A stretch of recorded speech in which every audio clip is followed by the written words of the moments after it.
여러분은 밥 한 끼에 얼마까지 낼 수 있으세요? 만 원? 10만 원?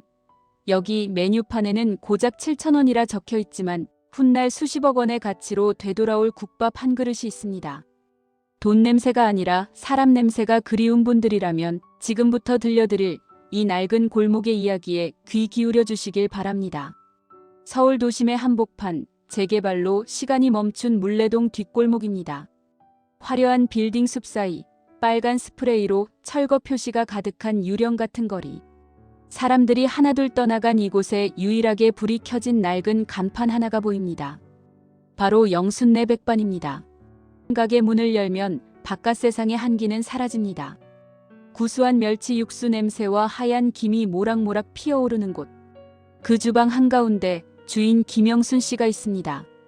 IMF 때 남편을 잃고 홀로 국자를 잡은 지 꼬박 20년. 그녀의 손마디는 굵어졌지만 눈빛만큼은 여전히 맑습니다. 점심시간이 훌쩍 지났지만 가게엔 아직 손님이 있습니다. 일감을 구하지 못해 서성이다 들어온 허름한 차림의 할아버지네요. 주머니 사정이 뻔한 걸 아는 영순 씨, 주문도 안 받았는데 뚝배기를 내려놓습니다. 아유, 날도 추운데 왜 이제 와요? 국물 식기 전에 얼른 드셔. 오늘 고기가 많이 들어와서 좀 썰어 넣었으니까 남기지 말고. 고기 좀 썰어 넣었다는 말, 거짓말입니다. 할아버지 드리려고 일부러 수육 몇 점을 국밥 밑에 몰래 깔아둔 거죠. 영순 씨는 그런 사람입니다. 계산대보다 사람 배고픈 속을 먼저 들여다보는 사람. 하지만 이 따뜻한 평화도 그리 오래가지 못합니다. 가게 문이 거칠게 열리며 불청객이 들이닥칩니다. 이 낡은 건물의 주인, 박 사장입니다. 손에 퇴거 명령서를 든 채 씩씩거리고 있군요. 아니, 이 아줌마가 진짜 이번 주까지 비우라고 했어, 안 했어? 재개발 조합에서 난리 났다고. 남들은 진작 보상금 받고 나갔는데 왜 당신만 버티는 거야, 왜? 식사하던 손님들이 놀라 수저를 내려놓습니다. 영순 씨가 황급히 박 사장 앞을 막아서며 고개를 숙입니다. 사장님, 제발요. 지금 나가면 갈 데가 없어서 그래요. 이번 달 장사에서 밀린 거랑 다 드릴 테니까 딱 한 달만. 아니, 보름만이라도. 시끄러워. 돈이고 나발이고 건설사에서 당장 건물 밀어버린대. 내일 용역 애들 들어올 거니까 그런 줄 알아. 박 사장은 기어이 식탁 위 쟁반을 쳐내고 나서야 씩씩대며 나갑니다. 바닥에 쏟아진 깍두기 국물을 닦아내는 영순 씨의 등 뒤로 처량한 겨울바람이 들이칩니다. 이곳은 단순한 밥벌이 터전이 아닙니다. 지난 20년 떠나간 남편의 땀과 자식들의 웃음이 배어있는 그녀의 전부이기 때문입니다. 한편 가게 밖 골목어기. 먼지 쌓인 풍경과 어울리지 않는 검은색 고급 세단이 서 있습니다. 차 안 뒷좌석엔 이 모든 소란을 무표정하게 지켜보는 한 남자가 있습니다. JH건설 재개발 본부장 차도진. 33세 임원 자리에 오른 냉철한 M&A 전문가입니다. 김비서. 일정대로 진행하세요. 저 가게 하나 때문에 공기 늦어지는 거 용납 못합니다. 도진의 시선이 바닥을 닦는 영순 씨에게 잠시 머물지만 동정심은 없습니다. 그에게 세상은 철저한 계산과 이익으로만 돌아가는 곳이니까요. 감성팔이 할 시간 없어요. 법적으로 처리하고 내일 바로 펜스 치세요. 출발하죠. 차가운 아스팔트 위로 세단이 사라집니다. 도진은 꿈에도 몰랐을 겁니다. 자신이 방금 무심코 짓밟으려 했던 그 낡은 식당이 과거 자신의 목숨을 살렸던 곳이라는 사실을요. 가장 차가운 남자가 가장 뜨거운 기억과 마주하기까지. 이제 불과 하루 남았습니다. 불청객, 그리고 낡은 냅킨. 다음 날 점심, 뜻밖의 손님이 영순네 백반을 찾습니다. 최고급 이탈리아산 슈트를 입은 차도진 본부장입니다. 밥을 먹으러 온 게 아닙니다. 직접 단판을 지어 가게를 비우게 만들 작정입니다. 도진이 인상을 찌푸리며 가게로 들어섭니다.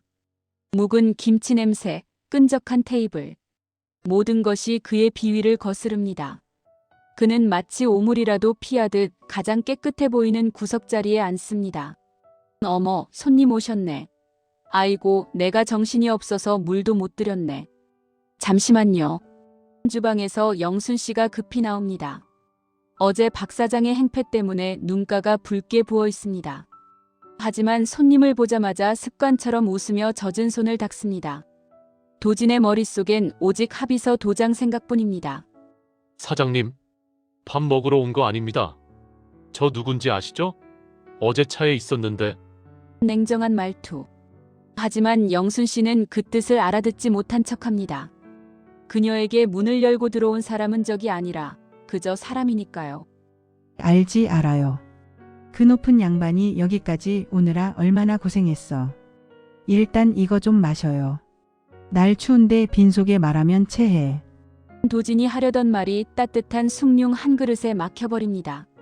나가라 소리칠 줄 알았는데 되려 물을 내미는 아주머니. 도진은 어이없다는 듯 헛웃음을 짓습니다.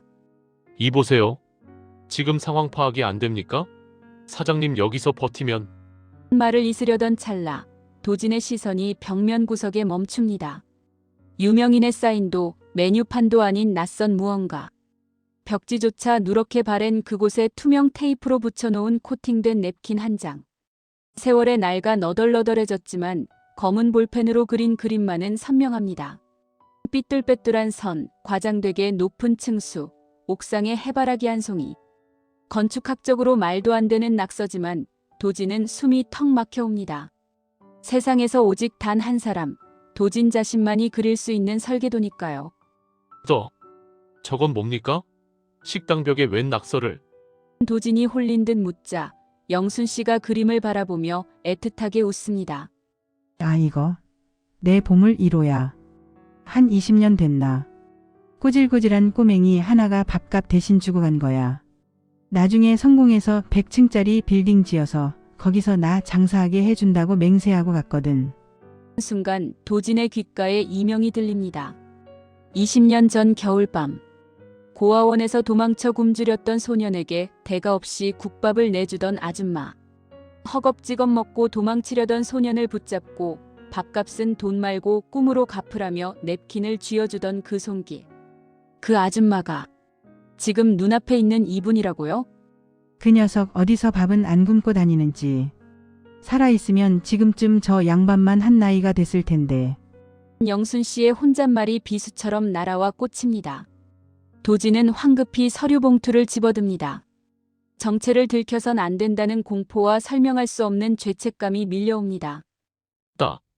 다음에 다시 오겠습니다. 도진은 도망치듯 가게를 빠져나옵니다.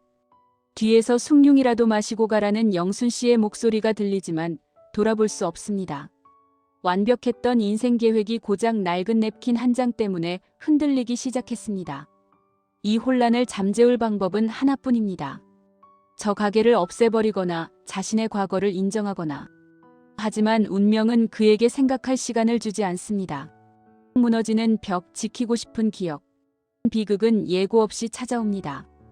안개가 짙게 낀 다음 날 아침, 영순 씨가 육수를 끓이려던 순간이었습니다. 우장창. 가게 유리창이 박살나며 용역들이 들이닥칩니다. 박 사장이 고용한 철거반입니다. 그들은 닥치는 대로 집기를 들어 엎기 시작합니다. 식탁이 쪼개지고 국그릇이 바닥에 나뒹굽니다. 야, 뭐해? 싹 다 끄집어내. 숟가락 하나 남기지 말고 다 갖다 버려. 주방에 있던 영순 씨가 맨발로 뛰쳐나옵니다. 그녀가 비명 한 번 지르지 않고 달려간 곳은 금고가 아닙니다. 바로 낡은 그림이 붙어있는 벽 앞입니다. 안 돼. 이건 안 돼. 제발 저리 비켜. 딴 건 다 부숴도 이건 건드리지 마. 용역들이 쇠질의 때를 들이민 그곳. 바로 어제 도진이 바라보았던 그 그림입니다. 영순 씨는 온몸으로 그림을 가립니다. 등 뒤로 나무 파편이 튀고 먼지가 날리지만 벽에 딱 달라붙어 떨어질 줄 모릅니다. 아, 이 할망구가 진짜 비키라고. 거친 손길에 영순 씨가 바닥으로 나뒹굽니다. 깨진 뚝배기 조각 위로 넘어진 팔에서 피가 배어나옵니다. 하지만 고통보다 더 큰 공포가 덮칩니다. 사내가 기어이 냅킨 그림을 뜯어내려 했기 때문입니다. 테이프가 뜯기며 그림 한쪽 귀퉁이가 찢겨나갑니다. 안 돼. 그거 우리 아들이 준 거야. 밥 굶지 말라고 꼭 성공해서 온다고. 그거 없으면 우리 도진이 못 찾아와. 제발 제발요. 이름조차 모르는 꼬마를 도진이라 부르며 우는 영순 씨. 그녀에게 그 그림은 언젠가 다시 만날 아이에게 건넬 유일한 희망이었습니다. 이 끔찍한 광경을 차 안에서 지켜보던 도진. 영순 씨의 처절한 몸짓이 그의 망막에 박힙니다. 순간 20년 전 그날의 기억이 쓰나미처럼 밀려옵니다. 추위와 배고픔에 쓰러지기 직전이었던 13살 소년. 돈이 없어 물만 마시고 나가려던 그를 불러세운 젊은 영순. 밥은 먹고 다녀야지라며 내밀던 뜨거운 국밥. 그리고 꿈을 그리라며 쥐어주던 펜. 자신이 맹세했던 약속. 반드시 성공해서 돌아오겠습니다. 다시 현실. 그 약속의 증표가 찢겨나가고 있습니다. 자신을 살렸던 은인이 피를 흘리고 있습니다. 바로 자기 자신이 내린 명령 때문에 말입니다. 도진의 눈빛이 달라집니다. 냉철한 사업가의 가면이 벗겨지고 가슴 속 뜨거운 소년이 깨어납니다. 그는 더 이상 계산기를 두드리는 본부장이 아닙니다. 그저 밥값을 갚으러 온 영순의 아들일 뿐입니다. 도진이 차문을 박차고 나갑니다. 당장 그 손 치워. 설계도면 위에 흐르는 눈물. 도진의 외침에 난장판이던 가게가 일순간 정적에 휩싸입니다. 먼지가 자욱한 입구, 도진이 서 있습니다. 마치 사자가 걸어 들어온 듯한 압도감에 용역들이 주춤거립니다. 도진이 피 흘리는 영순 씨를 보며 미간을 찌푸립니다. 박 사장이 씩씩대며 도진 앞을 막아섭니다.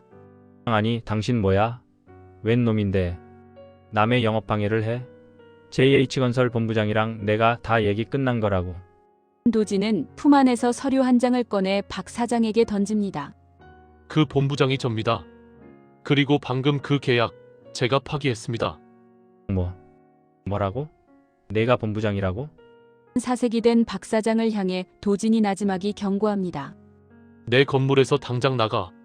1분 준다. 그 뒤엔 무단 침입으로 경찰 부를 테니까. 박 사장과 용역들이 도망치듯 사라집니다. 폭풍이 지나간 자리 영순 씨만이 덩그러니 남았습니다. 그녀는 찢어진 냅킨 조각을 품에 깊이 숨기며 도진을 경계합니다.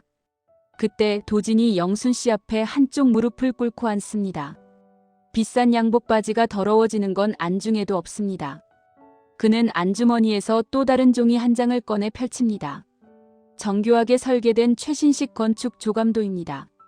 영순 씨의 떨리는 눈동자가 조감도를 향합니다. 놀랍게도 조감도 속 건물은 영순 씨가 품에 안은 냅킨 그림과 똑같습니다. 높은 층수, 삐뚤빼뚤한 외형, 옥상의 해바라기 정원까지. 모든 것이 20년 전 꼬마의 낙서 그대로 재현되어 있습니다. 그림 하단엔 이런 문구가 적혀 있습니다. 영순 내 백반, 영원한 본점. 약속. 너무 늦게 지켜서 죄송해요. 아줌마. 아줌마. 그 한마디에 영순 씨의 시간이 멈춥니다. 그녀의 시선이 도진의 얼굴을 훑습니다. 세련된 어른의 얼굴 속에 숨어있는 울먹이던 꼬마의 얼굴을 찾아냅니다. 설마 너 그때 그 꼬맹이니? 정말 우리 꼬맹이 맞아? 영순 씨의 피 묻은 손이 도진의 뺨에 닿습니다. 도진은 그 거친 손을 자신의 손으로 감싸쥐고 볼을 부빕니다. 차가운 줄만 알았던 그의 눈에서 뜨거운 눈물이 떨어집니다. 네, 저예요. 배고픈 저한테 밥 주셨던 도망친 놈. 성공해서 갚으라고 하셨잖아요. 그래서 밥값 갚으러 왔어요. 영순 씨가 도진을 와락 끌어안고 통곡합니다. 돈 때문에 쫓겨날 뻔한 늙은 주인과 돈을 조차 앞만 보고 달린 젊은 사업가. 두 사람은 부서진 가게 한복판에서 서로를 지탱하며 웁니다. 밥은 먹고 다니는 거지? 어디 가서 굶고 다니진 않았지? 피 흘리는 와중에도 끼니를 걱정하는 영순 씨. 그 투박한 물음이 도진의 가슴을 후벼 팝니다. 성공한 뒤 한 번도 느껴보지 못했던 포만감이 밀려옵니다. 배고파요? 아줌마. 국밥 한 그릇만 다시 주실 수 있어요? 영순 씨가 눈물범벅이 된 얼굴로 환하게 웃습니다. 다 깨진 주방이지만 상관없습니다. 세상에서 가장 비싼 밥값을 치른 손님이 가장 따뜻한 밥상을 기다리고 있으니까요. 다시 끓는 뚝배기. 1년 후 물레동에 새로운 랜드마크가 생겼습니다. 매끈한 통유리로 마감된 20층짜리 최신식 빌딩, 더 도진. 그런데 그 금싸라기 1층 명당에 촌스러운 주황색 간판이 걸려 있습니다. 바로 영순네 백반입니다. 가게 안은 인근 직장인들로 발 디딜 틈이 없습니다. 바닥은 대리석으로 바뀌었지만 테이블 배치는 여전히 좁은 골목길 같습니다. 사람 냄새 나는 그 구조 그대로죠. 홀 한가운데 새 앞치마를 두른 영순 씨가 전성기보다 더 날렵하게 움직입니다.